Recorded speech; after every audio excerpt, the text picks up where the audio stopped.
Astaghfirullah. Alhamdulillah wassalatu wassalamu ala rasulillah wa ala alihi wa sahbihi wa mawalah wa la hawla wa la quwwata illa billahi wa ba'du.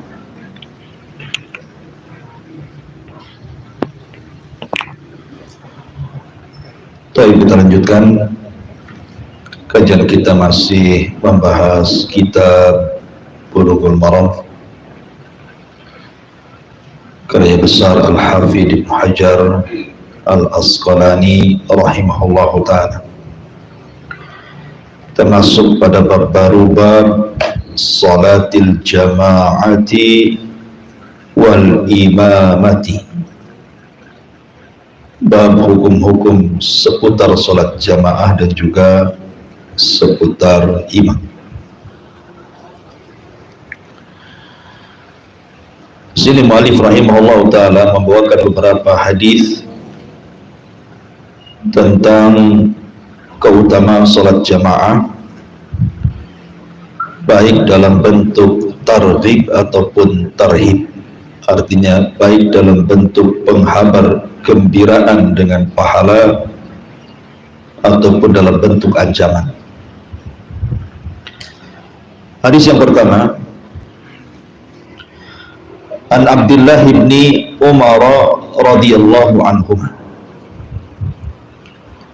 anna Rasulullah sallallahu alaihi wasallam qala salatul jama'ati afdalu min salatil fardhi bi 27 darajatan, muttafaqun alaih.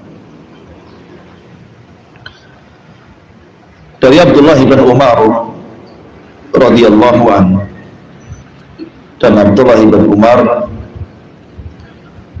adalah sahabat Nabi sallallahu alaihi wasallam, putra Umar ibn al-Khattab radhiyallahu anhu, dan dia masuk dalam kategori abadilah, di mana fatwa-fatwanya sangat didengar di zamannya, karena di sana ada kelompok-kelompok yang disebut dengan abadilah, orang yang diberi nama awalnya dengan kalimat Abdullah, Abdullah ibn Umar, Abdullah ibn Amr ibn As, Abdullah ibn Abbas, gitu ya. Dan Abdullah ibn Umar adalah orang yang paling memegang sunnah Nabi.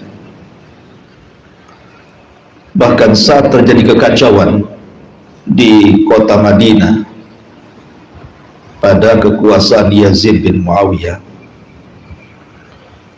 ketika Husain meninggal di Karbala, itu kan kacau Madinah, sampai banyak para sahabat yang melepas baiat kepada Yazid. Maka Abdullah ibn Umar menasihati mereka bahwa tidak boleh melepas baiat kepada imam yang sah, walaupun kemudian ditentang pendapatnya. Salah satunya adalah yang berseberangan adalah Abdullah ibn Handalah dan yang lainnya. Akhirnya terjadi penyerangan besar-besaran oleh Yazid bin Muawiyah, dikirim tentara banyak dari Syam dipimpin oleh Muslim ibn Uqbah, sehingga terjadi peristiwa namanya Al-Istibah. 3 hari dihalalkan membunuh, merampas hartanya, sehingga banyak jiwa para sahabat, putra-putra sahabat dan para tabi'in meninggal dalam penyerangan ini. Dan perangnya disebut Perang Hurrah. Nah, salah satu yang menenangkan para sahabat adalah Abdullah bin Umar. Begitulah dampaknya kalau penguasa dilawan. Kalau penguasa sudah diberontak, ya seperti ini. Terjadi kekacauan, bahkan banyak orang meninggal di Madinah. Bahkan Mekah sendiri, Ka'bah, sampai terkena lemparan batu dan hancur sebagian bangunannya. Baru kemudian diperbaiki oleh Abdullah ibn Zubair. Tapi di sini bagaimana keteguhan Abdullah ibn Umar ketika menghadapi fitnah. Dia tidak mau ikut hanyut dengan para pemberontak. Justru sebaliknya kemudian menasihati para pemberontak. Termasuk juga ketika Husain hendak berangkat ke Kufah, salah satu yang menasihatinya adalah Abdullah ibn Umar, jangan pergi, karena orang Kufah itu mereka para pengkhianat. Kalau engkau harus pergi, sebaiknya jangan bawa anak istrimu, karena takut mereka akan melihat pertumpahan darah sebagaimana keluarga Utsman. Bagaimana istrinya menyaksikan Utsman dibantai, begitulah yang aku takutkan kalau keluargamu menyaksikan kau dibantai di sana. Jadi banyak sahabat yang menasihati, tapi memang sudah takdirnya bukan Husain memang seperti itu. Akhirnya Husain pun memaksa berangkat dan dibunuh di Karbala. Intinya bahwa Abdullah ibn Umar adalah sahabat yang paling menegakkan sunnah Nabi. Dan Abdullah ibn Umar meriwayatkan sebuah hadis dari Nabi SAW. Salatul jamaati, salat berjamaah itu afdalu, lebih utama, min salatil fardhi, dibandingkan salat sendiri, bi sab'i wa ishrina darajatan. Apa perbedaannya? 27 tingkatan. Jadi salat berjamaah dapat 27 tingkatan dibandingkan salat sendirian. Dalam riwayat Abu Hurairah radhiyallahu an, bi khamsi wa ishrina juz'an, 25 bagian atau derajat. Baik. Ma'asyiral muslimat yang dimuliakan Allah Subhanahu wa taala. Bicara tentang sholat, apalagi sholat wajib, ini kan sudah masuk pada sholat wajib. Jadi sholat itu ada beberapa keistimewaan. Sebelum saya bincangkan sholat berjamaah ini, pertama, Allah Subhanahu wa ta'ala mewajibkan sholat 5 waktu kepada Rasul itu saat malam peristiwa Isra dan Mi'raj. Artinya bahwa kewajiban sholat itu diwajibkan di langit, bukan di bumi. Berbeda dengan ibadah yang lain, semua diwajibkan di bumi. Kemudian juga sholat ini perintah Allah kepada Rasul tanpa perantara Jibril. Berbeda dengan ibadah yang lain, salat itu atau ibadah yang lain diperintah lewat perantara Jibril. Kemudian juga salat ini ibadah yang paling banyak disebutkan di dalam Al-Quran. Perintah salat itu paling banyak disebutkan di dalam Al-Quran dibandingkan ibadah-ibadah yang lainnya.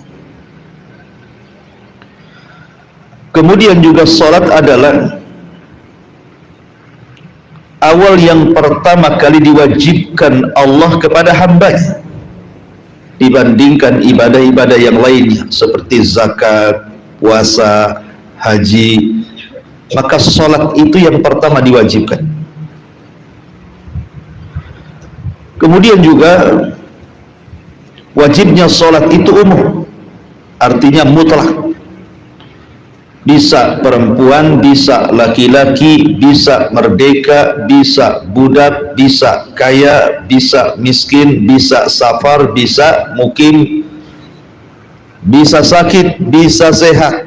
Semua wajib melaksanakannya, tidak terkecuali. Beda dengan zakat, gitu ya. Yang kaya saja yang zakat, miskin tidaklah. Ataupun puasa. Kalau waktu-waktu tertentu seperti orang tua tidak sanggup puasa, kan tidak puasa. Apalagi haji. Tapi sholat tidak bisa. Sholat itu wajib mutlak, mencakup semuanya.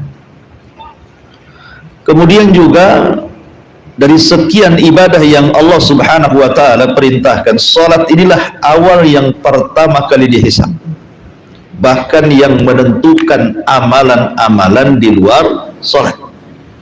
Salat ini menentukan amalan-amalan di luar salat. Kemudian sholat juga berbeda dengan ibadah yang lain, karena sholat ini penopang agama, tiang daripada agama. Kalau sampai roboh tiang itu, maka robohlah agama. Kemudian juga Nabi Shallallahu Alaihi Wasallam memiliki perhatian sangat besar terhadap sholat, sampai pentingnya sholat. Hembusan nafas yang terakhir diucapkan Rasul sebelum wafatnya adalah as-salatu salatu wa ma malakat aimanukum. Salat, salat, dan jagalah, peliharalah budak sahaya kalian. Termasuk juga salat diwajibkan dalam satu hari itu 5 kali, berbeda dengan zakat menunggu setahun, berbeda dengan puasa menunggu setahun, berbeda dengan haji menunggu setahun. Tapi sholat itu setiap hari 5 kali sehari. Jadi itulah kemudian kenapa sholat itu ibadah terpenting setelah syahadat dari catatan-catatan ini. Kemudian sholat juga adalah ibadah yang menurut para sahabat tidak ada satu ibadah yang kalau ditinggalkan bisa kufur, lebih sholat. Maksud sholat wajib. Artinya pandangan para sahabat hanya tertuju kepada sholat.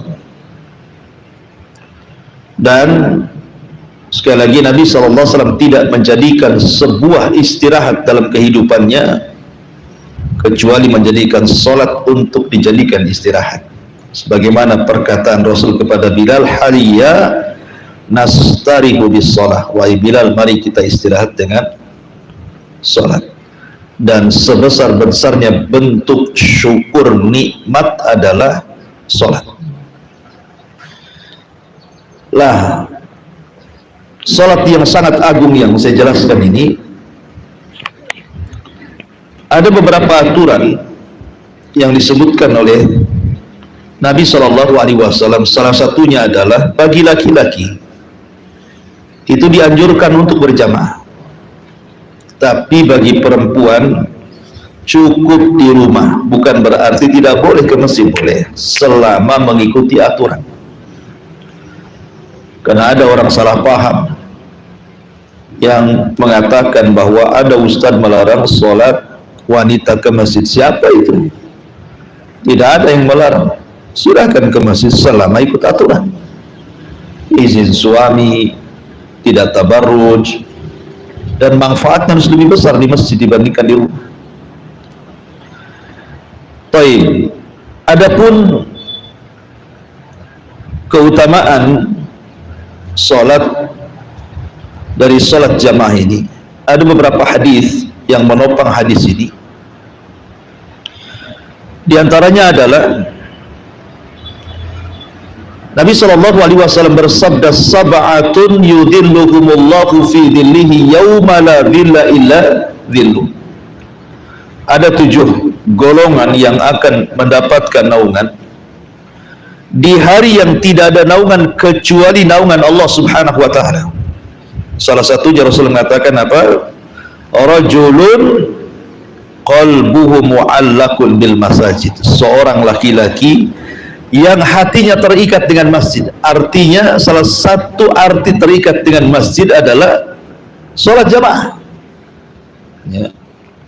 Diberikan keistimewaan oleh Allah Subhanahu wa ta'ala mendapatkan naungan dengan naungan arsy pada hari kiamat. Kemudian juga ada hadis Nabi Shallallahu Alaihi Wasallam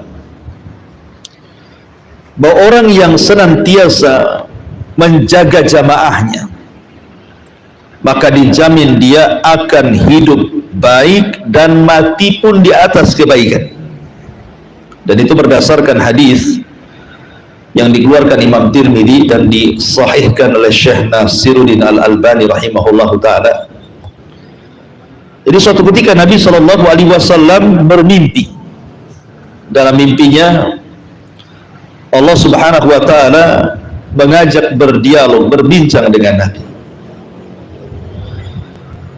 Kemudian Allah Subhanahu wa taala mengatakan, ya Muhammad, atadri fima yakhtasimul mala'ul a'la. Wahai Muhammad, tahukah kamu apa yang menyebabkan para malaikat itu berselisih? Allah bertanya kepada Rasulullah, wahai Muhammad, tahu nggak penyebab malaikat itu berselisih? Maka fakultu na'am, tentu wahai Rabb.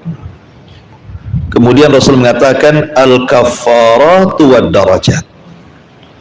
Perselisihan malaikat itu pada perkara kafarah dan juga derajat. Maksudnya kafarah itu menghapuskan dosa, kalau derajat itu menaikkan pahala. Maka kemudian Allah Subhanahu wa taala berfirman kepada Nabi sallallahu alaihi wasallam ketika diberitahu apa yang menyebabkan orang itu mendapatkan kafarah, dihapuskan dosanya dan diangkat derajatnya, maka Allah mengatakan naqlul aqdam lil jamaah, melangkahkan kaki menuju salat jamaah. Wa isbagul wudu fi al makari, menyempurnakan wudu di saat dia tidak suka menyentuh air. Wa intidharus salati ba'da shalah, dan dia menunggu salat setelah salat. Apa kata Allah? Wa man hafadha alaihinna 'asha bi khairin wa mata bi khairin wa kana min dhunubihi kayaumin waladathu ummuh. Maka siapa yang menjaga tiga perkara itu, salat jamaah, wudu, menjaga salat setelah salat, maka dia akan hidup dengan baik, mati dengan baik, sedangkan mengenai dosa-dosanya diampuni sehingga seperti anak yang baru dilahirkan. Dari sini menunjukkan bahwa orang yang menjaga salat jamaah itu diberikan jaminan dua, asya bi khairin wa mata bi khairin. Hidup Allah berikan kebaikan, meninggal pun Allah berikan kebaikan. Luar biasa, ya. Masyarul muslimat yang dimuliakan Allah Azza wa Jalla, Abdullah ibn Mas'ud radhiyallahu anhu pernah mengatakan, man sarrahu an yalqallaha ghadan musliman, siapa yang mau berjumpa dengan Allah besok pada hari kiamat dalam kondisi Islam. Karena orang yang selamat ketika berjumpa dengan Allah pada hari kiamat adalah yang mempertahankan Islam. Makanya Allah mengatakan wala tamutunna illa wa antum muslimun, jangan kalian mati kecuali Islam, kan itu ya. Maka kata Abdullah ibn Mas'ud, siapa yang hendak berjumpa dengan Allah besok dalam kondisi muslim, fal yuhafid ala haula'i salawat, maka hendaklah dia menjaga solat-solat yang 5 waktu, haitsu yunadi bihinna, ketika dipanggil untuk melaksanakannya. Maksudnya ketika muadzin memanggil untuk solat jamaah. Kemudian Abdullah ibn Mas'ud mengatakan, fa innallaha ta'ala syara'a li nabiyyikum sunanal huda wa innahunna min sunanil huda walau annakum sallaitum fi buyutikum kama yusalli hadzal mutakhallifu fi baitihi la taraktum sunnata nabiyyikum walau taraktum sunnata nabiyyikum la dhalaltum. Kata Abdullah bin Mas'ud radhiyallahu anhu, sesungguhnya Allah Subhanahu wa taala telah mensyariatkan kepada nabi kalian sunnah-sunnah berpetunjuk. Dan sunnah-sunnah berpetunjuk itu salah satunya adalah melaksanakan salat 5 waktu dengan berjamaah. Sebab kalau kalian meninggalkan, kalau kalian salat di rumah-rumah kalian sebagaimana salatnya orang-orang munafik di rumahnya, sungguh kalian telah meninggalkan sunnah nabi kalian. Kalau kalian meninggalkan sunnah nabi kalian, berarti kalian sesat, katanya Abdullah ibn Mas'ud radhiyallahu anhu. Lihat betapa pentingnya melaksanakan salat jamaah. Kemudian juga hadis Nabi sallallahu alaihi wasallam juga mengatakan, man masya fi zulmatil laili ilal masjid laqiyallahu binurin au atahu nuran yaumal qiyamah. Barang siapa yang berjalan di malam hari, maksudnya salat subuh ke masjid, maka dia akan mendapatkan Allah dengan cahaya, atau Allah akan memberikan padanya cahaya pada hari kiamat. Maksud cahaya pada hari kiamat itu, maksudnya cahaya di dunia dan pada hari kiamat itu, maksudnya orang yang melaksanakan salat berjamaah, maka Allah akan berikan cahaya petunjuk kepadanya. Jadi hidupnya itu tidak pernah susah, ya. Akan ada petunjuk dalam setiap kesulitannya. Bahkan Nabi SAW juga mengatakan, ala adullukum ala ma yamhullahu bihil khataya wa yarfa'u bihi darajat isbaghil wudu' alal makari wa kathratul khuta ilal masajid wa intidharus salah ba'da salah fadhalikumur ribat fadhalikumur ribat. Maukah kuhabarkan kepada kalian sesuatu yang bisa menghapuskan kesalahan kalian? Bahkan lebih daripada itu, bukan hanya menghapus kesalahan, diangkat pula derajatnya. Salah satunya adalah berwudu dengan cara sempurna dan memperbanyak langkah ke masjid. Satu langkah menghapus kesalahan, langkah berikutnya menaikkan derajat.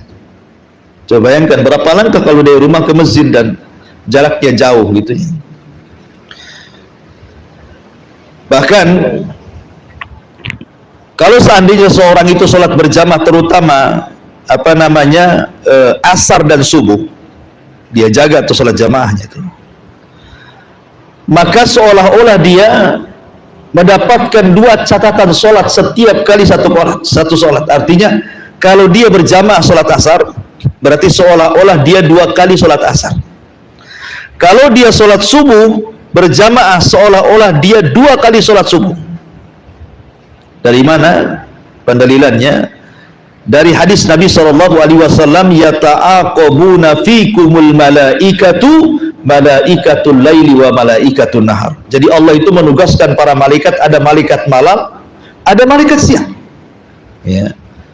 Kemudian malaikat malam dan siang itu diperjumpakan dalam tugas itu pada 2 sholat. Pertama sholat asar, kedua sholat subuh. Jadi sholat asar itu dicatat 2 malaikat, malaikat malam dan siang. Begitu juga subuh dicatat 2 malaikat, malaikat malam dan siang. Makanya ketika Allah Subhanahu wa ta'ala kemudian berfirman kepada para malaikat itu, ma taraktum ibadi, sedang apa kau tinggalkan hamba-hambaku?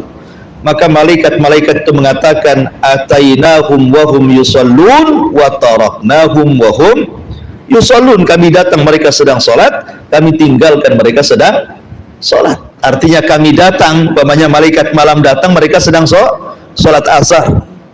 Kemudian malaikat siang mundur naik ke langit, mereka sedang sholat. Artinya didapati 2 malaikat, malaikat malam dan siang, berarti seolah-olah dapat 2 pahala sholat. Duhur 1 dicatat malaikat siang, asar 2 dicatat malaikat siang dan malam, maghrib 1 dicatat malaikat malam, isya 1 dicatat malaikat malam, subuh 2 dicatat malaikat malam dan siang. Maka Allah beri 7 pahala dalam sholat. Dan ada 2 sholat yang dicatat 2 malaikat, ya. Itulah pentingnya, dan ini hanya berlaku di sholat jamaah. Kemudian juga Nabi SAW bersabda, man shallal isya fi jama'atin faka'annama qama nisfal laili wa man shalla subha fi jama'atin faka'annama shallal laila kullah. Barang siapa yang sholat berjamaah nih, sholat isya, maka seolah-olah dia menghabiskan separuh malam untuk sholat. Kemudian barang siapa yang sholat subuh berjamaah, seolah-olah dia menghabiskan sholat dalam 1 malam. Berarti kalau dia isya berjamaah kemudian subuh berjamaah, berarti 1 malam full dia seolah-olah sedang sholat, gitu maksudnya kan. Nah, itu kan luar biasa. Siapa yang sanggup sholat mulai dari maghrib gak berhenti sampai subuh? Ya, capek lah kan itu ya. Tapi cukup mempertahankan 2 sholat ini dengan cara jamaah, dianggap menghabiskan semua malam-malamnya untuk sholat. Bahkan yang lebih penting lagi ini, dalam hadis yang dikeluarkan oleh At-Tirmidzi dan dihasankan oleh Albani, Man shalla lillahi arba'ina yawman fi jama'atin. Barang siapa yang sholat 40 hari saja, jangan tinggalkan jamaah. 40 hari saja. Jangan meninggalkan jamaah maghrib, isya, subuh, zuhur, asar. Tidak pernah meninggalkan jamaah. Selama 40 hari saja. Lihat pengaruhnya. Kata Nabi SAW, dan dia mendapatkan takbiratul ula. Jadi betul-betul dia tidak masbuk selama 40 hari itu. Dari takbiratul ihram itu sudah ada di saf. Pengaruhnya kata Nabi SAW, kutiba lahu bara'atan. Maka dicatat baginya 2 perkara yang akan dihindarkan selama hidupnya. Pertama, bara'atun minan nar. Yang kedua, bara'atun minan nifaq. Dia akan dihindarkan dari neraka dan akan dihindarkan dari sifat kemunafikan. Ini penting sekali, ya. Makanya kan ada istilah ketika kita tidak membahas bab sholat, bab pertemanan. Kata para ulama, siapa yang berteman dengan orang baik 40 hari, maka dia akan jadi baik. Ya, siapa yang berteman baik dengan orang baik selama 40 hari, maka dia akan terpengaruh dengan kebaikannya. Maka sholat juga sama. Ya. Baik, kita sedikit membahas tentang ucapan salam, tentang masalah sholat jamaah itu, biar tahu bagaimana kondisi kita dengan mereka. Masyarul muslimat yang dimuliakan Allah Subhanahu wa ta'ala.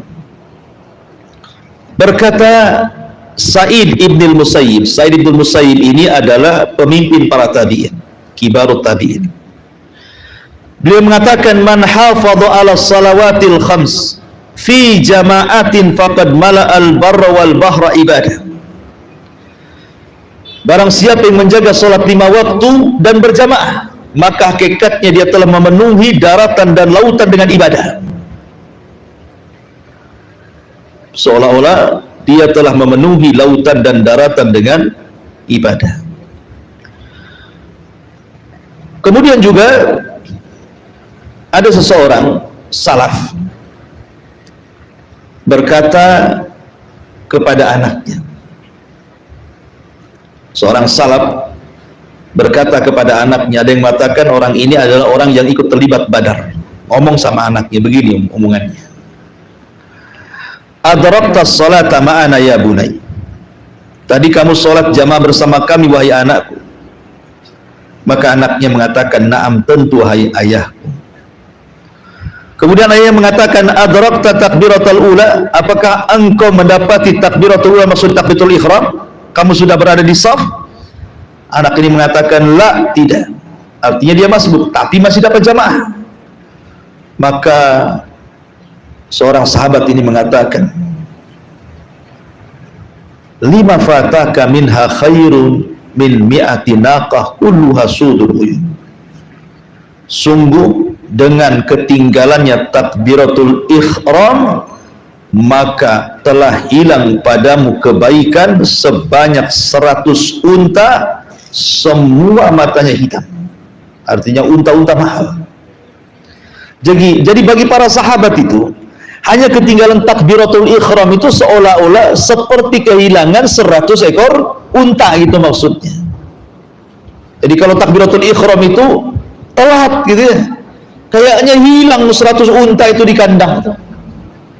Kalau kita kan terbalik gitu ya. Kalau seandainya ada kambing hilang, wala takbiratul ihram wala sholat.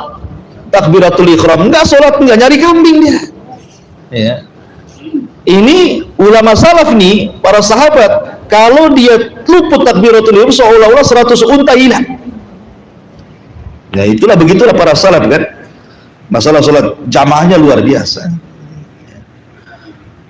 Kemudian juga Al-Haris ibn Hassan. Al-Haris ibn Hassan ini diceritakan dia menikah dan dia punya kawan. Ya. Kata kawannya, atakhruju wa innama banaita bi ahlika fi hadhihi al-lailah. Sebaiknya kau enggak perlu keluar lah. Kamu kan baru menikah. Ya. Enggak apa-apa kau tidak datang ke masjid. Maka Al-Haris Ibn Hassan mengatakan, demi Allah, kalau seandainya istriku melarangku seperti itu, demi Allah, dia adalah imra'atus su', berarti wanita itu wanita yang buruk, wanita yang busuk, wanita yang jelek. Ya, baru menikah tuh. Ya. Kenapa kemudian dinukilkan perkara ini? Karena musibah yang paling besar dalam kehidupan dalam bab sholat ini biasanya pengantin baru. Ya kan, nggak pernah keluar rumah, subuh pun lewat. Kan, itu. Makanya kemudian para salaf mengatakan seperti ini. Ya, karena mereka tidak pernah tertidur dan terbangun di waktu-waktu syaitan. Kemudian juga Al-A'mash Sulaiman ibn Mihran, A'mash itu ulama salaf, ya. Dia mengatakan kanal A'mash qariban min sab'ina sanatan lam tafuthu at-takbiratul ihram. Adalah A'mash lebih daripada 70 tahun tidak pernah luput daripada takbiratul ihram. Oh, kalau ada yang mengatakan ya wajar saja, A'mash kan sampingnya masjid. Banyak yang samping masjid tidak sholat, tidak takbiratul ihram, kan gitu ya. Jangan jadi alasan kan itu. Oh, wajar saja dia kan dekat masjid, makanya rajin sholat jamaah. Buktinya banyak orang yang dekat dengan masjid tidak tergerak untuk datang sholat kan. Karena yang menggerakkan itu sebenarnya ibadah, apa hidayah yang ada pada hatinya. Kalau bisikan-bisikan setannya ya kuat, ya begitulah kan itu. Mau corong jadi hadapkan ke jendela dia saja, slow aja dia, nyantai saja. Kayak dipanggil-panggil apa aja kan itu. Kemudian juga berkata Abu Sulaiman Al-Khattabi rahimahullahu ta'ala, inna hudhural jama'ati wajibun walau kana dhalika nadban lakana awla man wa kana awla man yasihu takhallufu anha akhlul darurati wadh-dha'fi wa man kana fi mithli halid di Ummi Maktum. Jadi Abu Sulaiman Al-Khattabi ketika menceritakan hadis Abdullah ibn Maktum, kan Ibnu Maktum itu kan buta. Dia tanya kepada Rasul, Rasul orang sepertiku ini wajib jamaah enggak kan itu? Saya kan buta, apalagi jauh dari rumah ke masjid. Kata Rasul, kau punya rukhsah. Tahu-tahu kemudian pas mau pulang di pintu dipanggil lagi. Kata Rasul, kau dengar azan? Iya, enggak bisa, kau harus datang katanya. Dan itu ya. Makanya kemudian kata Abu Sulaiman Al-Khattabi ini mengatakan, sesungguhnya hadir di jamaah itu menurut pendapat dia ya wajib, walaupun sekali lagi ini kan masalah khilaf, ada yang mengatakan sunnah, muakkad, ada yang mengatakan wajib. Kalau seandainya itu sunnah, tentu semisal Abdullah ibn Ummi Maktum itu sudah layak untuk tidak ke masjid. Kalau seandainya Abdullah ibn Maktum saja disuruh ke masjid, apalagi orang sehat gitu maksudnya. Nah, jadi pendalilannya di situ. Masyarul muslimat yang dimuliakan Allah subhanahu wa ta'ala. Bahkan yang lebih hebat lagi adalah Amir ibn Abdullah ibn Zubair. Amir ibn Abdullah ibn Zubair, dia mendengar suara azan. Padahal dia seketika itu baru jatuh dari unta, kemudian cacat dengan cacat yang parah, susah jalan, harus dibopong. Ketika dia mendengar azan nih, siapa? Amir ini, Ibn Abdullah Ibn Zubair ini, maka dia ngomong kepada saudara-saudaranya, kerabat-kerabatnya, khudhu biyadi, ambil tanganku, ambil tanganku. Faqila, maka dikatakan, innaka alil, engkau ini cacat. Orang sepertimu tidak wajib ke masjid, di rumah sajalah sholat. Ya. Tapi Amir mengatakan, tapi aku mendengar muadzin yuadzin hayya 'alal falah. Aku mendengar muadzin ngomong tuh, hayya 'alal falah, ayo kita menang, ayo kita menang katanya. Maka dia mengatakan, lalu apa yang menghalangi aku untuk menang bersama mereka? Akhirnya kemudian dia pun dipapah ke masjid, kemudian dia pun sholat, baru 1 rakaat Allah subhanahu wa ta'ala takdirkan dia meninggal dalam rakaat pertama. Kan enak tuh kalau meninggalnya kayak gini ya, betul-betul meninggal saat ibadah gitu. Itulah ulama salaf seperti itu ya. Masyarul muslimat yang dimuliakan Allah subhanahu wa ta'ala. Kemudian juga dikatakan kepada Abdullah ibn Abbas radhiyallahu anhuma, an rajulin yasumun nahara wa yaqumul laila wa la yashad jum'atan wa la jamaah. Jadi ada seseorang itu kalau puasa Senin, Kamis, Daud, macam-macam puasa dia lakukan. Kalau malam witir, tahajud semua dilakukan. Tapi dia jarang atau tidak pernah hadir ketika jamaah dan Jumat. Maka Abdullah bin Abbas mengatakan huwa finnar, orang itu di neraka. Ya, kalau sampai dia tidak hadir di sholat Jumat ataupun jamaah, walaupun puasanya rajin, walaupun sholat malamnya rajin, kata Abdullah ibnu Abbas radhiyallahu anhuma, huwa finnar, dia di neraka katanya. Sampai demikian itu ya ulama salaf itu. Kemudian juga Abdullah bin Umar radhiyallahu anhuma mengatakan, kunna idza faqadna ar-rajula fil fajri wal isya asa'na bihi dhann. Sahabat ini, kata Abdullah bin Umar, kami kalau tidak melihat kawan-kawan kami sesama sahabat hadir di sholat fajar dan isya, kami langsung suudzon sama dia. Jangan-jangan dia munafik, jangan-jangan dia munafik, gitu ya. Kalau sekarang ya biasa saja. Oh hadir nggak hadir ya biasa saja. Nggak ada yang suudzon satu masjid kan? Nah, artinya orang sekarang ini tidak peduli. Mau tetangganya sholat nggak peduli. Kalau orang dulu kan ditanya, ya, bahkan sampai suudzon gitu ya, sama saudara yang tidak hadir itu, langsung dituduh, jangan-jangan begini begitu gitu ya. Saking perhatiannya para salaf itu terhadap sholat jamaah. Ma'asyiral muslimat yang dimuliakan Allah Subhanahu wa taala. Kemudian di sini Nabi Shallallahu alaihi wasallam mengatakan, hadis yang kita baca dari Abdullah bin Umar ini, bahwa sholat jamaah itu lebih afdal dibandingkan sholat sendiri di sab'in wa ishrina darajah. Ini satu riwayatnya 27 derajat. Tapi dalam riwayat yang lain dari hadis Abu Hurairah radhiyallahu an, bi khamsin wa ishrina di'fa. Wa dzalika annahu idza kharaja min baitihi la yakhrujuhu illa shalah lam yakhut khutwatan illa rafa'ahu Allahu biha darajah wa khutta anhu biha khati'ah. Kata Nabi SAW dalam riwayat yang lain dari Abu Hurairah, bukan 27 derajat tetapi 25 derajat pahalanya akan dilipat gandakan. Dan itu ketika dia keluar dari rumahnya kemudian menuju masjid, tidak ada niat kecuali sholat, maka setiap langkahnya akan dihapuskan kesalahan dan setiap langkahnya akan diangkat derajatnya. Dari sini para ulama mengatakan, bagi yang berdalil bahwa jamaah atau sholat jamaah bagi laki-laki sunnah muakkad, inilah dalilnya bahwa sholat jamaah tidak wajib, dia hanya sunnah muakkad saja. Karena buktinya sholat sendiri itu sah, tetapi kalau berjamaah lebih utama dibandingkan sholat sendiri 25 sampai 27 derajat, menunjukkan sholat sendiri sah-sah saja ya dibandingkan sholat jamaah, gitu maksudnya. Ini hadis yang pertama.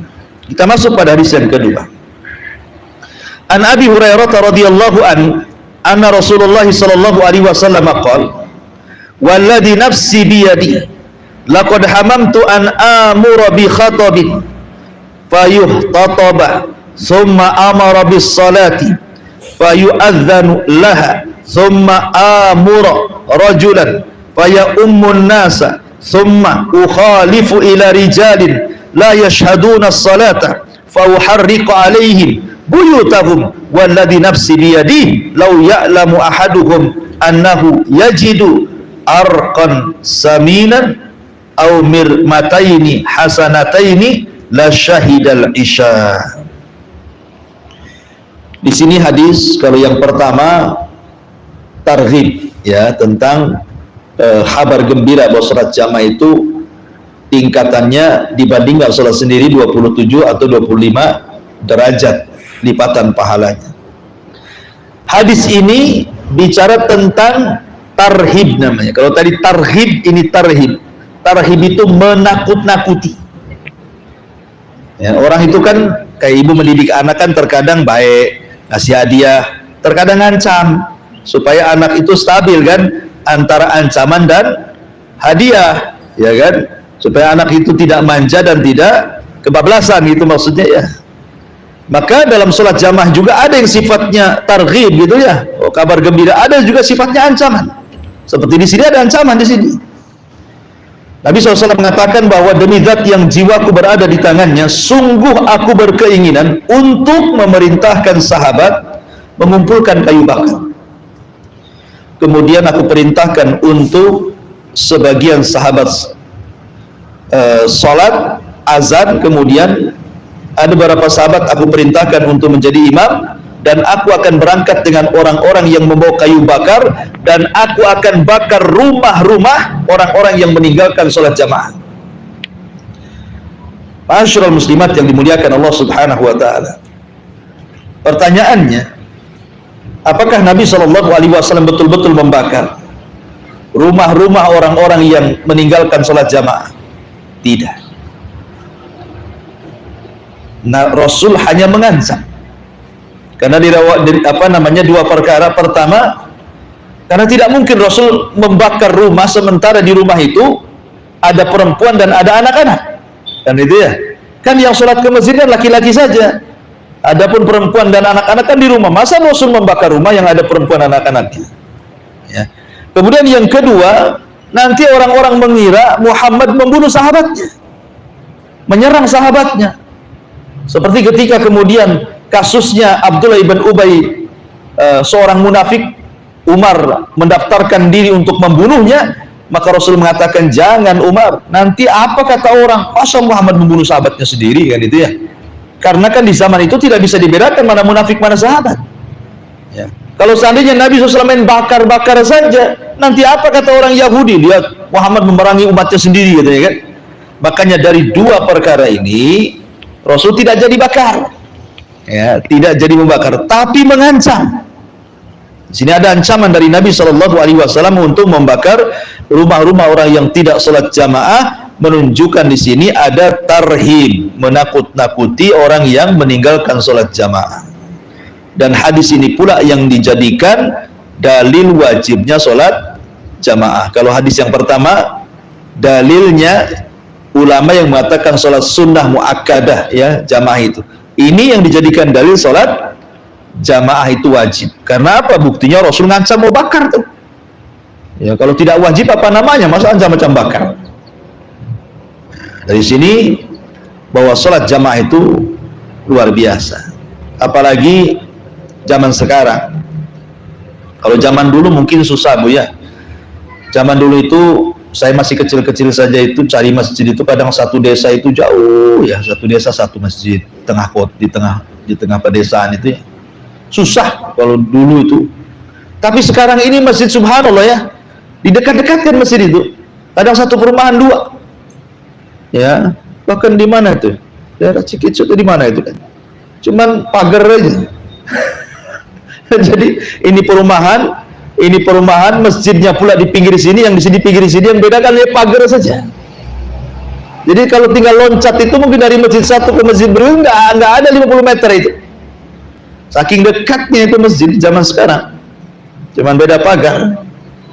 Ya. Yang tidak tahu apa yang satunya NU, yang satunya Muhammadiyah, tak tahu. Ya. Tapi yang jelas itu berdekatan itu artinya kan memudahkan kita untuk sholat gitu kan. Tidak ada alasan cari masjid jadi dekat-dekat. Ya. Kemudian juga di zaman sekarang ini apa namanya mukabirus saut ataupun corong-corong toa-toa itu kan di mana-mana gitu ya. Kalau zaman sekarang kan tidak ada toa, ngomong di zaman Nabi apalagi harus naik gitu ya. Zaman sekarang toa kadang satu masjid itu 5 toanya itu. Padahal 4 arah dibuatnya 5 arah tuh. Yang satunya ke hutan. Jadi sampai sekarang nggak ada alasan kalau nggak dengar azan itu. Nggak ada alasan kalau nggak dengar azan. Bahkan terkadang sengaja ada orang yang apa namanya mengingatkan di handphone itu dengan ringtone azan kan. Kalau sudah sampai jam 12 sekian dibuatnya bunyi azan. Nah, itu juga handphone bisa apa namanya mengingatkan kita dengan azan. Ya. Ataupun umpamanya di negara kita ini aman, artinya kalau mungkin negaranya tidak aman lah, umpamanya ke masjid takut ditembak kayak di negara-negara konflik gitu kan, takut mau ke masjid ditembak, mau ini tembak, mungkin lah. Tapi negara kita aman, sudah masjidnya dekat, kemudian toanya sudah 5-6 toa, kemudian kondisinya aman lagi kan gitu ya, kemudian juga adanya alat-alat komunikasi, bisa dibuat alarm waktu sholat, kemudian juga jalan-jalan nggak macet, jalan-jalan nggak menakutkan, kita ke masjid siapa yang mau ngerampok. Lah kalau umpamanya ini semua sudah terrealisasikan, lah pertanyaannya kenapa anda ke masjid itu loh? Ini kan nikmat semuanya gitu ya, nikmat semuanya. Coba kalau kita melihat negeri-negeri yang konflik itu, mau keluar rumah saja takut kena sniper, susah. Lah kita ini ada semuanya, kendaraan ada. Kalau malas jalan kaki, mana naik motor, malas naik motor pakai mobil, malas pakai mobil pribadi naik angkot, kan itu ya. Semua loh dimudahkan semua, subhanallah ya. Tapi dimudahkan pun tetap saja yang sholat di masjid itu udah tua-tua kali, yang azannya napasnya udah mau hilang-hilang gitu. Ya. Jadi kadang-kadang tak anak mudanya di mana, padahal sampai-sampai orang kafir ya, orang Israel mengatakan kalau seandainya sholat subuh di Palestina itu sebanyak sholat Jumat, tentu kami akan kalah perang. Itu pernyataan seorang Israeli itu. Ya, kalau seandainya Palestina ini sholat subuhnya sebanyak sholat Jumatnya, pasti kami kalah. Karena tahu kekuatan kaum muslimin itu ada di masjid. Maka di zaman Rasul masjid itu dijadikan macam-macam kan. Untuk latihan perang ya di masjid, minta fatwa ya di masjid, tidur ya di masjid, semua di masjid, belajar di masjid. Ya, masjid itu menjadi markas dakwah di zaman Nabi. Tapi ya sekarang masjid ya untuk sholat dikunci. Ya, bukan hanya pakai pintu, pakai teralis. Ya kan, teralisnya yang besar lagi holonya. Susah dibuka kan. Yang lebih parah lagi ada tulisan dilarang tidur. Ya. Sampai sebagian masjid itu kalau jam 2 malam diseblok terasnya supaya jangan ada orang tidur di teras. Nanti 3:30 baru sibuk dipel lagi biar kering, sampai diseblok gitu bayangkan. Sampai orang nggak boleh sholat tidur di teras masjid. Ya wajar lah, mungkin karena banyak terjadi, bukan hanya sendal hilang, sampai sak kotak infak hilang, jam hilang, kipas hilang, toa hilang, semua hilang, lama-lama masjidnya hilang. Artinya bahwa itu juga karena salah satu saddu dariah juga kan itu, karena sudah tidak aman. Zaman dulu itu kan masjid tempat yang paling aman pertama, baru rumah kedua. Sekarang tidak, masjid tidak, rumah nggak aman. Jadi masjid ada kejahatan, di rumah juga ada kejahatan. Jadi sudah memang tercabut keamanan. Wallahu alam, sekira cukuplah ini dulu sebagai mukaddimah pada bab yang pertama, bab al jamaah wal imamah. Baik, sebelum saya tutup, kalau ada yang bertanya silakan.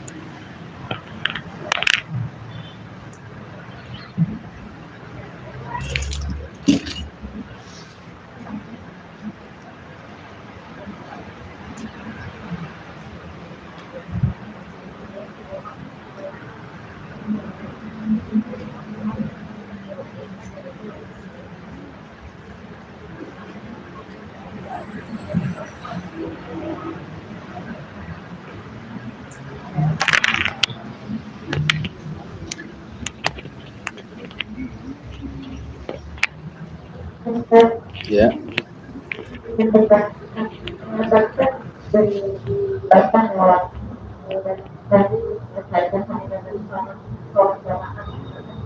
Malah nggak jelas. Langsung aja lah.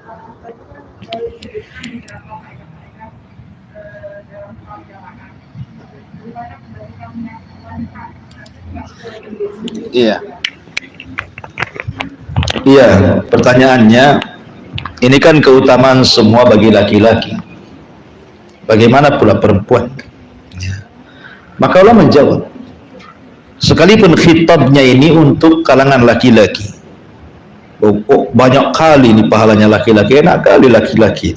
Begitu ya, kalau yang cemburu pahala, kalau yang cemburu terserah kan itu ya. Tapi kalau yang cemburu pasti akan cemburu, enak kali bapak nih, banyak kali pahalanya, lah kami pula tak ada pahala.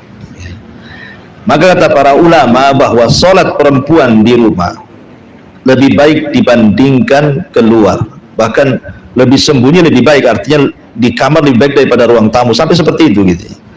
Maka mereka pun dapat pahala yang sama seperti laki-laki mendapatkan pahala ke masjid. Sama pahalanya. Ya. Cuman bedanya kan perempuan di rumah, laki-laki ke masjid saja. Tapi dari segi pahala setara, karena memang Allah dan Rasulnya sudah membuat aturan seperti itu. Tidak mungkin kemudian jomplang dalam aturan. Contoh, di zaman Nabi Shallallahu Alaihi Wasallam ada orang-orang kaya, dilebihkan kekayaannya mereka bisa bersedekah. Orang miskin pula protes. Rasul, enak kali orang kaya itu katanya. Kenapa emangnya? Mereka sholat, mereka puasa, kami juga sholat, kami puasa. Mereka bisa bersedekah, kami pula tak bisa sedekah. Kan enak kali mereka, kan itu bahasanya. Maka Rasul mengatakan, ya sudah gini saja, kau imbangi aja mereka dengan zikir. Ya, bukankah setiap tasbih, tahmid, takbir, tahlil itu sedekah? Ya, bukankah menyuruh manusia kepada kebaikan, mencegah dari kemungkaran sedekah? Rupanya orang-orang miskin dapat solusi dari Nabi, maksudnya untuk mengimbangi orang kaya kan? Dapat solusi dia. Akhirnya orang-orang miskin pun mulai mereka berzikir. Gak apa-apa kalian sedekah, aku zikir. Tiba-tiba orang kaya dengar, ya, bahwa orang-orang miskin diajari zikir untuk menandingi dirinya. Akhirnya orang kaya ikut-ikut zikir juga. Jadi orang kaya ikut zikir sama. Jadi orang miskin datang lagi sama Nabi. Ya, orang-orang kaya ngambil ibadah kami wahai Rasul, gitu kan itu ya. Ya, dikiranya untuk kami saja, rupanya orang kaya pun mereka ambil pula ibadah ini katanya. Sudah dia sholat, puasa, zikir, bersedekah, lah kami dapat apa katanya kan? Maka Rasul mengatakan, ya sudah, itu adalah sebuah karunia yang Allah berikan kepada siapa yang dikehendakinya. Tapi dalam hadis yang lain ada hadis yang disebut dengan hadis ghibthah. Anda tidak perlu kaya seperti orang kaya, tapi Anda bisa mendapatkan pahala yang dimiliki orang kaya, kata Nabi kan. Karena dunia ini dihuni oleh 4 orang. 1 orang diberikan harta dan juga ilmu, dengan ilmunya dia jalankan hartanya di jalan Allah, dan itu sebaik-baik manusia. Dan orang yang punya ilmu tak punya harta, tapi dia berangan-angan kalau punya harta aku pun akan berlaku hal yang sama, kata Rasul, pahala dia dengan yang pertama sama. Kan seimbang kan jadinya kan, ya, seimbang dua-duanya. Jadi bukan berarti perempuan di rumah, laki-laki di masjid kemudian jomplang pahala, tidak. Tetap wanita juga dapat pahala yang sama dengan laki-laki. Ya. Wallahu a'lam. Oh, ini di sini di YouTube nih ada pertanyaan, ntar jawab dulu. Dari Habibi Sudiwarjo. Assalamualaikum Ustaz, saya ingin bertanya bagaimana jika ada orang yang ingin salat jamaah padahal kita masih salat sunnah, apakah kita teruskan salat kita Ustaz atau membatalkannya? Ya, Nabi SAW bersabda, idza uqimatis salatu fala salata illa maktubah. Apabila qomat sudah dikumandangkan, maka tidak ada salat kecuali salat wajib. Ya, artinya kalau memang kemudian tinggal sedikit salat sunnahnya, banyak tasyahud akhir, dan tidak kemudian sampai ketinggalan rukun dalam sholat, ya selesaikan saja, tinggal sebentar lagi. Tapi kalau masih 1 rakaat lagi kemudian masih dilanjutkan, rugilah, tertinggal sholat wajib hanya membela sholat sunnah kan, batalkan kata Rasul. Kalau ditegakkan qomat maka tidak ada sholat kecuali yang wajib. Ya, artinya langsung sholat jamaah, batalkan sholatnya. Karena bagaimanapun yang wajib lebih utama dibandingkan yang sunnah. Sekali lagi, tapi dalam kondisi tertentu tidak perlu dibatalkan, seperti sudah tasyahud akhir, sudah dekat-dekat salam, ya janganlah dibatalkan, sayang. Tapi kalau masih jauh dan mempengaruhi rukun sholat, jangan, mendingan dibatalkan. Karena ada hadis yang menyuruh untuk membatalkannya. Tidak ada masalah. Ya, jangan membela sholat sunnah menodorkan sholat wajib. Wallahu a'lam. Ya. Waalaikumsalam. Tapi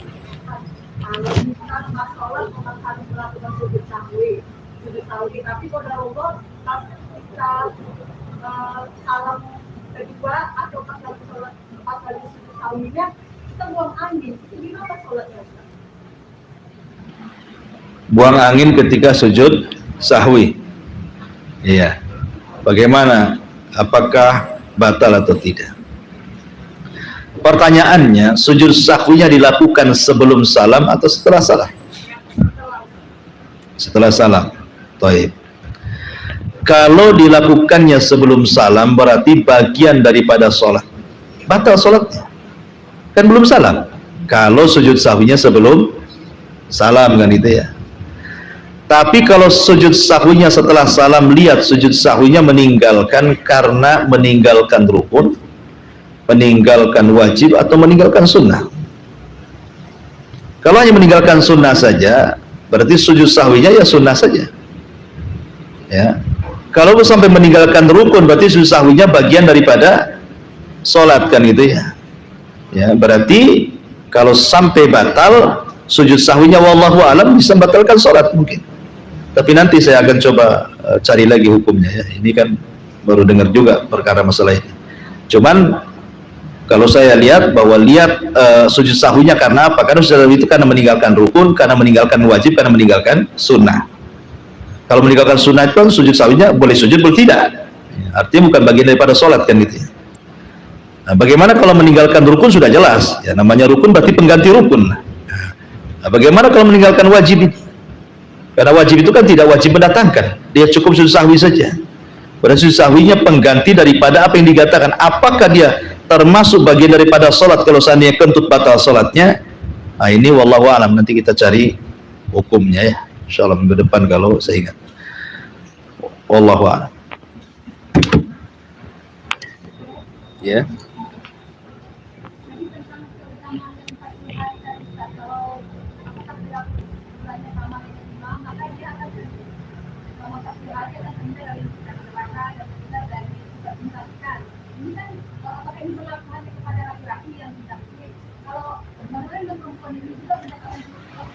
Sama juga ya, sama juga. Ini kan bicara tentang sholat tepat waktu sebenarnya.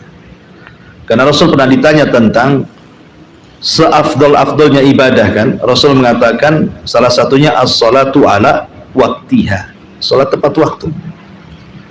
Dan sholat tepat waktu itu kan memang nampaknya mudah, tapi kenyataannya agak sulit. Walaupun perempuan di rumah lah istilahnya kan, ketika jreng azan gitu kan, di masjid dengan qomat, mereka sholat, kita langsung sholat, itu kesannya mudah. Nah, tapi kenyataannya di lapangan itu ya kadang-kadang mudah, kadang-kadang enggak kan, karena mungkin capek, malas, ataupun ketiduran, ataupun ada acara, yang apalagi yang punya anak, rewel, dan itu seterusnya kan. Nah, tapi kalau dia bisa menjaga, insya Allah lah ya, bahwa khitab ini juga berlaku gitu ya, bahwa dia akan terhindar dari kemunafikan dan juga bara'atun minan nar. Dan kita bisa rasakan lah, kita bisa rasakan, kalau coba 40 hari seperti itu saja, nanti akan ada hasilnya tuh, pasti ada. Karena yang namanya iman itu akan bertambah dengan ketaatan kan, sebagaimana juga iman akan berkurang dengan kemaksiatan. Ibaratnya kalau kita maksiat 40 hari, tengok akibatnya. Coba saja 40 hari maksiat aja, tengok 40 hari setelahnya jadi apa dia. Gitu ya, pasti ada dampaknya itu. Sebagaimana juga 40 hari beribadah ada dampaknya, sebagaimana juga 40 hari berkawan dengan orang baik ada dampaknya, atau berkawan 40 dengan orang jahat ada dampaknya ya. Kenapa diangka 40 ya? Ya Allahu a'lam ya, selalu di angka 40 gitu ya.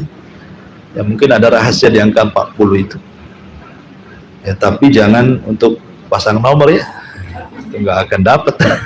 Ya. Wallahu a'lam.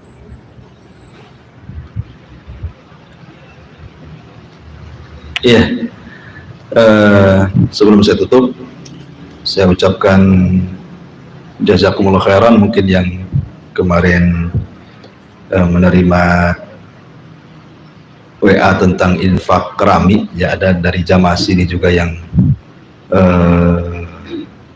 transfer gitu ya. Alhamdulillah untuk infak kemarin sudah terkumpul 70% gitu ya. Dari 600 kotak keramik sudah terkumpul hampir 400 lebih ya, mungkin kurang-kurang sekitar 200 kurangan lah begitu ya. Ya mungkin kalau ada jamaah yang ingin untuk pelebaran masjid, karena kita butuh kelas khusus tahfidz. Kalau dulu nggak ada program kelas khusus tahfidz, sekarang ada program kelas khusus tahfidz. Karena kemarin kan ada lulusan Jabal Uhud gitu ya, di luar, untuk perlombaan rupanya menang pula gitu ya. Cuman yang harum bukan Jabal Uhud ya. Yang pakainya itu. Ya kita sih tidak masalah kan pakai siapa saja, cuman dari situ rupanya bisa bersaing juga dalam tahfidz. Makanya coba kita fokuskan, ada beberapa orang yang santri yang agak cerdas yang bisa satu hari menghafal satu lembar, rupanya banyak juga, sehingga kita fokuskan. Dan juga karena program kita juga diganti di sana ya, ada tahfidz, ada jurusan baca kitab. Kalau dulu tidak ada, dulu itu hanya bahasa Arab aktif muhadasah. Nah sekarang memang sudah diarahkan ke baca kitab ya, supaya keluar itu bukan hanya jadi imam saja ya, kalau bisa juga bisa ngisi kajian gitu ya, bisa memberikan ilmu. Dan baca kitab itulah yang membuka ilmu dari kitab-kitab para ulama. Ya mudah-mudahan, saya minta doanya santri-santri di Jabal Uhud dimudahkan oleh Allah Subhanahu wa taala. Subhanallahi wa bihamdika, asyhadu an la ilaha illa anta, astaghfiruka wa atubu ilaik. Allah taala. Assalamualaikum warahmatullahi wabarakatuh.